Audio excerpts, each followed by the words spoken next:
Wayward Magic by Clint Chico. Read by the author. To all the mothers, sisters, daughters, and wives, and to everyone who sees the magic in the world, it's there if you know how to find it. Prologue, The Outsider. I love silence. Silence and darkness. But those are two things that are in pretty short supply back where I come from, especially for a woman like me.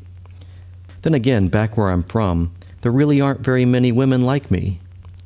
Lots of darkness here, though, and silence. And where is here? Here is the outskirts of a city. Pfft, city, please.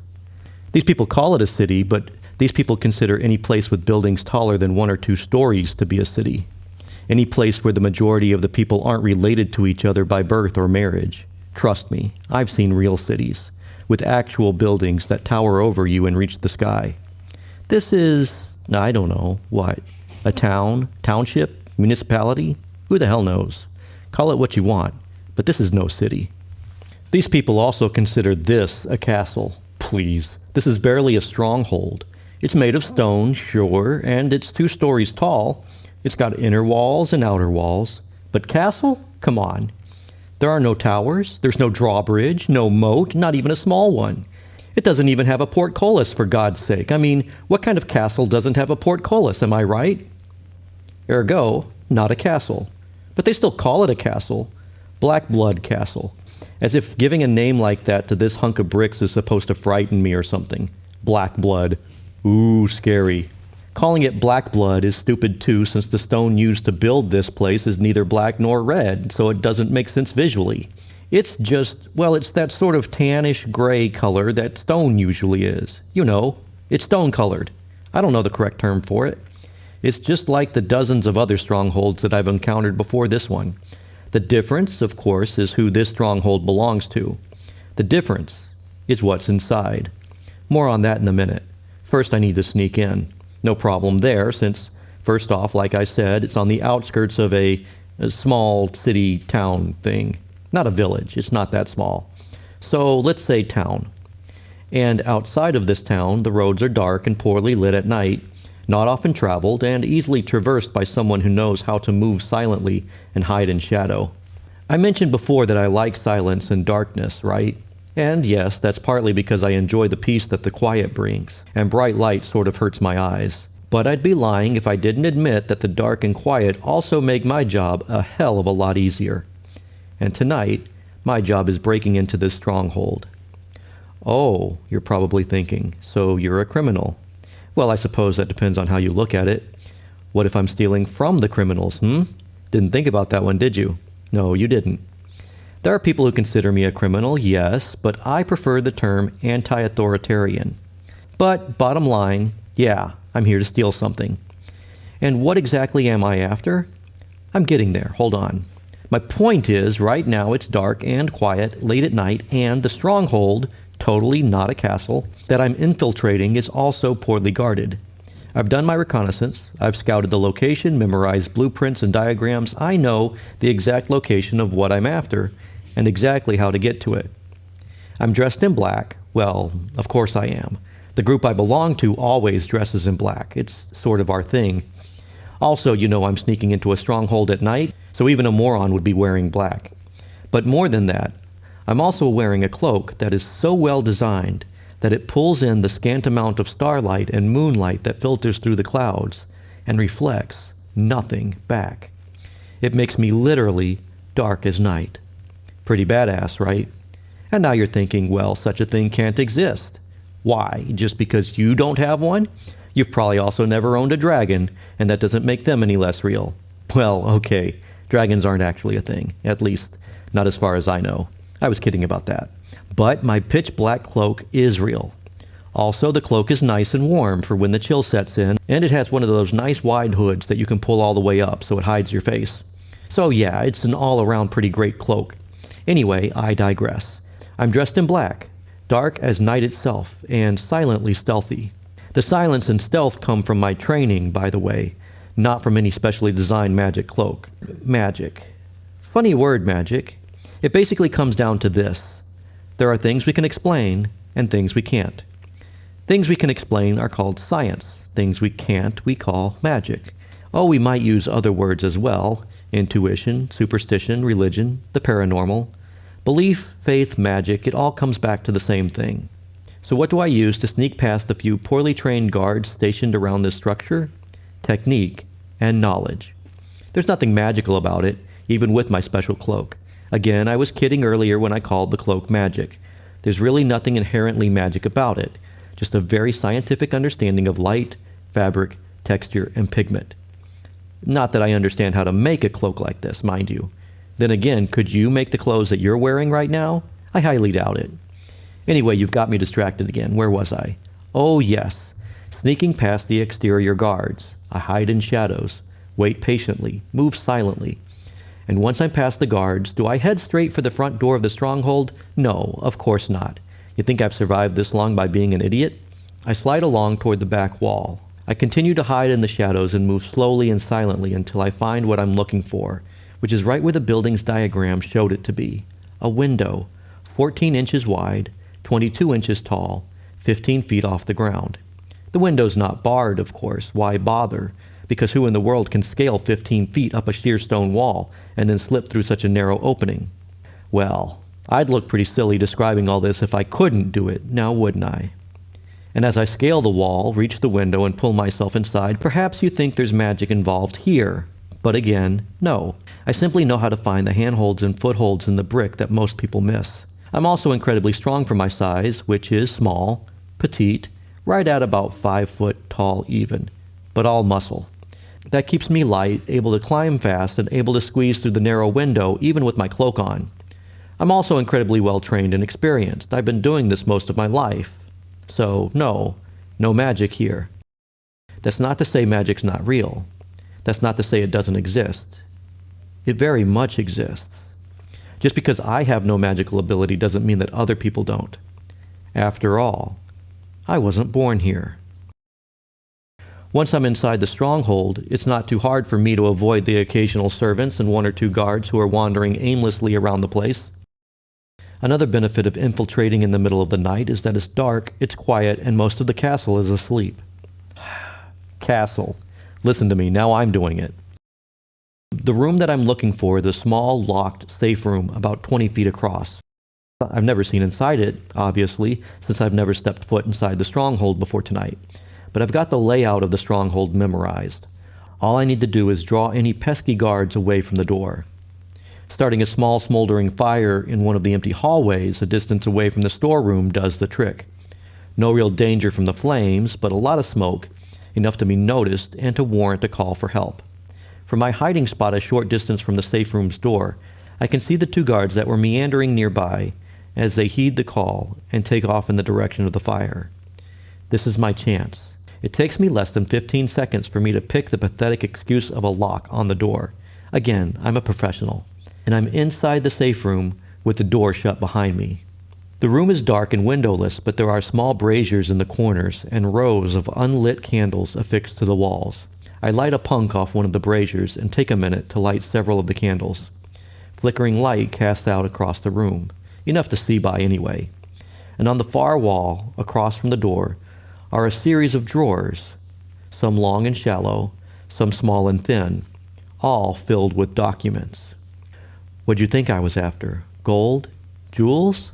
Hardly, because what's more valuable than gold or jewels? Information. The master of this stronghold is a local baron who deals in information, and his safe room is stock full of it. Lucky for me, I have enough time for a little light reading. I move swiftly but methodically, searching, skimming, and then rolling the parchments back up and replacing them.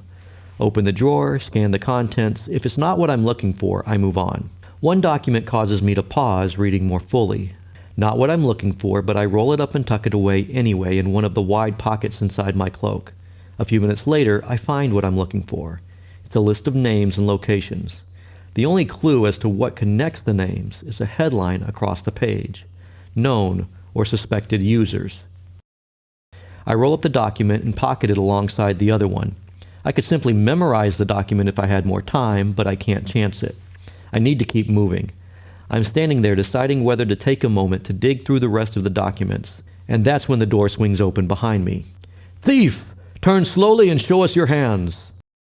I idly wonder how they found me. They certainly didn't hear me, unless the paper was too loud. Perhaps it was the light shining under the door.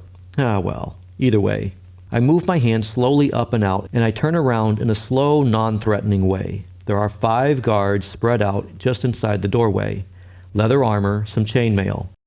Their outfits are well tailored, and the color is a uniform dark blue. So, these are neither mercenaries nor sellswords. They're all part of the same organization, which means they're also likely to be well trained, and every one of them already has their blade drawn. Slowly, I reach up and pull back my hood, revealing my soft features and long ebony braid.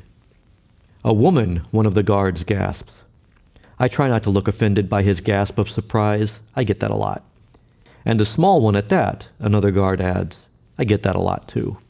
One of them growls, "Lower your weapons." I simply shrug and keep my arms out to the side. A taller guard laughs. "She is a woman. Women do not usually carry weapons." I'll be the first to admit I am constantly taking advantage of being underestimated because of my gender. One of the other guards steps forward. He's taller, older, with a scar along his left cheek. The way the others look to him, the way he holds himself, I read that as him being some kind of leader of this group. He simply looks at me and frowns. Women also do not usually break into a locked storeroom dressed in all black, but this one apparently does. A shorter, sort of mean-looking guard leers at me. "Beware, Sir Marin. She may be one of those witches." I sigh. Enough of all this. "Look, guys, it's just a simple misunderstanding. I got lost. I wandered around, found my way into here. I thought it was a water closet. You know, that thing. So I will simply beg your leave," and suddenly they're all pointing their swords at me, all raised a little higher. The lead guard, the one the men called Sir, tilts his head slightly. "Your voice paints you as outsider." "Outsider?" I ask innocently. "You are not from here," he unnecessarily clarifies. I knew exactly what he meant. Like I said before, I'm not an idiot. I simply chuckle. "Oh man, you have no idea." Before any of them can react, I say, "But listen, like I said, this is just a misunderstanding. So, how about you go your way and I go mine and everyone gets to walk away unscathed?" They share an amused look. A few of them actually chuckle. Sir Marin is smiling now. "That sounds as if you mean to threaten us. Know you the magic witch?" "No, I exhale and roll my eyes. You know, not every woman you meet is a magic user. If they were, it'd be a lot easier to find them." And now they're no longer chuckling or smiling. "And why would you want to find the witches?" Sir Marin asks. I keep my voice steady and my body relaxed, but my eyes take in everything. This is going to turn into a fight very soon. "I'm pretty sure guys like you are the only ones going around calling them witches." "We simply call them what they are," he replies. I fold my arms across my chest. "Is that right?" No one reacts. They're caught up in the conversation, so none of them pay attention to the fact that my arms are no longer raised. I smirk. "Well then, if we're calling things what they are, then perhaps I'll just simply refer to you guys as useless piles of horse shit." Okay, not the wisest thing I've ever said or done, intentionally pissing off 5 guys with swords, but it felt so good. The short, mean guy is literally snarling now. "Careful with your tongue, witch. These are members of the Emperor's Guard you speak to, and you do well to remember that." My expression shifts, and they notice. I never was good at hiding my emotions. That's okay. They probably mistake it for fear. "Oh," I say softly. "You're the Emperor's Guard." "The Emperor's Guard? Well now. That changes things, doesn't it? Yeah, I've heard of you guys." One of them sniffs. "All have heard of the Emperor's Guard." "Well," I say, "what I've heard is that you guys run roughshod over every village and small town you come across." "What we do," Sir Marin says firmly, "is dole out the Emperor's justice." "By pillaging and stealing?" I ask. "By burning down houses of those who speak out against you? By murdering the innocent? And raping the very same women and girls you're supposed to be protecting? And don't bother denying it, I've spoken to some of those who have been victims of your justice." Marin just smiles and gives a little, "What can you do?" shrug. We are multitudes, 200 men nearly in this area alone. Surely you cannot fault us all for the actions of 5 or 6. I scowl. If there are 195 of you that are upstanding, which I highly doubt is accurate, but sure, okay, let's go with that. And there are 5 or 6 of you that are criminals, but the other 195 of you don't do anything about the other 5 or 6 bad ones, well then yes, all of you are criminals. The taller one standing next to Marin points his sword at me. "Watch your tone, you blasphemous whore." "Whore?" I scowl. "Okay, see, for that, I'm going to make sure I kill you first." The guards all stare for a moment and then begin chuckling. Then they all start full-on laughing. Sir Marin gives me a look that's hard to read. "Oh, you are a spirited one. A shame. You see, I was prepared to tell these men to spare your life. We were simply going to arrest you for theft and trespass, but now that you have openly threatened a member of the Emperor's Guard," I interrupt. Yeah. Now you have to kill me. Got it, sure. Okay, but before we get to all that, I have a question. The girls that you do find who can use magic, the witches, Marin says again. I ignore him. "Where do you take them?" The one who a second ago called me a whore just grins. "And why exactly should we tell you anything, you ignorant slut?" He suddenly finds he is unable to finish the sentence, probably because of the knife that's now protruding from his throat. He lets out a weak gurgling rasp, perhaps meant to be a question as to how a blade suddenly appeared in the center of his windpipe. Well, I mean, it didn't actually appear. I did throw it. But the guards never noticed the throw. They only noticed the knife. One moment it wasn't there, and the next moment it was. That's how fast I am. Like I said before, I'm very well trained. I stare Marin down and shrug. I did say I'd kill him first. I'd hate to be made out to be a liar. The taller guard paused at his throat for a moment before yanking the knife out, which of course is the absolute wrong thing to do. It only hastens his demise, what with the blood suddenly gushing from his neck. His hands fall, he drops to his knees, and then he falls flat on his face. Roughly 5 seconds pass between his last insult and his last heartbeat. It takes another half second before the others realize what's happened, and they turn their weapons and attention to me. 2 knives drop down out of my sleeves into my hands, and I make a show of it this time.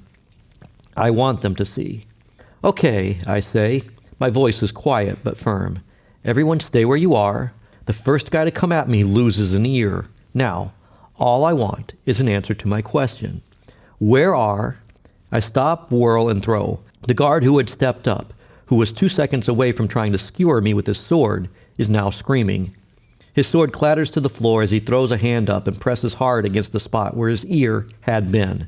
He sits hard on the ground in shock. Some people just don't listen. My arm drops and blurs again, and the knife that I had just hurled is replaced by another one. I stare right at Marin this time because I know debating with the lower level guys would be fruitless.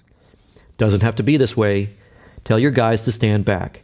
Just answer my question and you can all walk out of here." Marin wisely takes 2 steps back, not hiding behind the 2 remaining guys exactly, but doing enough to where I'd have to take them both out first before going after him. I sigh quietly. Okay, so then we're doing this.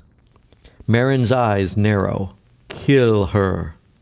What happens next takes precisely 7 seconds. The first guy swings, going straight for the kill.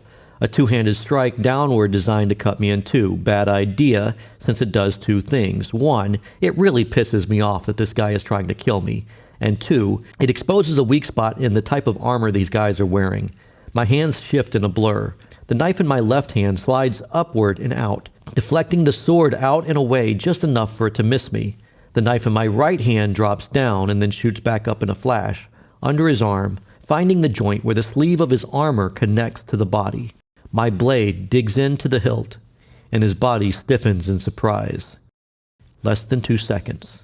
His eyes glaze over as 8 inches of steel pierce through lungs and heart. It doesn't take much, really. I spin my body, letting go of the knife that's now embedded in him, turning my back to the dying Emperor's Guard, who remains standing just long enough for my now empty right hand to seize the hilt of his short sword and pull hard, taking the weapon from his fading grasp. I focus now on the remaining second guard, who's staring at me. I have a knife in my left hand, and the now dead guard's sword in my right. 4 seconds. I flick the knife up high in the air, launching it toward the ceiling. The last guard's eyes involuntarily start to track it, losing focus on me for just a fraction of a second, which is just long enough. He drops his eyes back to me at the exact moment that I lunge forward, both hands on the sword as I drive it up under his attempted block, the blade piercing straight through his meager leather and chainmail armor. Pretty good at stopping knives and the occasional arrow, not so great against a sword that's aimed at your chest. His blade falls weakly from his grasp, hitting the floor at roughly the same moment as the knife that I tossed at the ceiling. 7 seconds. I pull the sword from the guard's chest and spin, expecting to face Sir Merrin, but finding only an empty doorway. Didn't take him for a coward. Or maybe he realized he stood no chance against me, and he didn't want to go out losing a fight to a 5-foot-tall woman dressed in black leather. Although I'm sure, in the version of the story he'll tell to whoever he runs back to, he'll say that he ran into an army of assassins or something. All men, armed to the teeth, scary, scary. Certainly not a girl with long braids and a pretty smile. Well, I've been told I have a pretty smile. Anyway, that leaves me in an empty room with 3 bodies on the floor and more guards probably to come. Well, no, not an empty room. There's still the last guard, sitting slumped against the wall, holding the bloody spot that used to be his ear. "Do not kill me," he manages. During this entire encounter, short as it was, he's made no move toward the sword which lies a short distance away from him, or the knife that I threw at him, also lying on the floor just out of his reach. I crouched down, looking him in the eyes. I could have, you know. My blade could have just as easily found your eye as your ear. He manages a weak nod. "And I will kill you," I say quietly, "unless you tell me where, Grail." I pause, giving him an inquisitive look. He lets out a slow breath. "It is a place somewhere north of here. I am not sure where or how far. I've never been there, but I have heard others talking. They take the girls, the ones who can use magic, they take them there, supposedly. Sometimes the girls come back. Sometimes they do not, so they say. But I have seen one of the ones who come back, and she was not the same. She was empty. I do not know another word for it." I give a little nod. The name of a place I've never heard of, a place I've never seen on a map, and it's just a name. But it's also more than I had before, and it's all he knows. It's enough. I stand back up. "Thank you." He blinks, surprised. "You are going to let me live?" I shrug. That was the deal. Then, looking around, I add, "Sorry about your friends." His expression darkens. "They were not my friends." "Well then," I sigh, "sorry about your ear." He chuckles, low and bitter. "Do not be. You have done me a favor. I have wanted out of this horrid group for ages, and now I am injured just enough for them to force me out. You have given me my freedom." "Oh," I say quietly. "Well then, you're welcome, I guess." I nod toward the door. "Sir Merrin, that guy, is he going to be coming back? He's not going to let you bleed out on the floor and die, is he?" His eyes narrow. "Merrin is no sir. He is a simple guard like the rest of us. He told the others he used to be a knight before joining up. Some foolishness about losing his title after impregnating some royal's daughter. All lies. You can see how he ran at the first sign of danger." I nodded. "Yeah, I noticed. Well, I better go so you can get up and find help then. I'd hate for you to find your freedom only to die mid-conversation." I'm still holding the one guard's short sword, so on a whim, I take a moment and bend down to unfasten the belt and sheath. "This is a nice sword. I'm taking it with me." Before I can get to the door, he calls out, "Outsider, what is your name?" I turn back. "Raven." He nods. "Raven." He takes a breath before asking, "I have never seen a person move the way you did, fight the way you did, the speed, the fluidity. May I ask where you trained?" With a half smile, I say, "You've never heard of it." Then, just for fun, I add, "And sort of presumptive of you to assume I'm just a person." His eyes widen. "Then what? Monster? Spirit? Demon?" I shake my head. None of those. Well, your people don't have a word for what I am. Then, as I head out the door, I add, at least, not yet, they don't.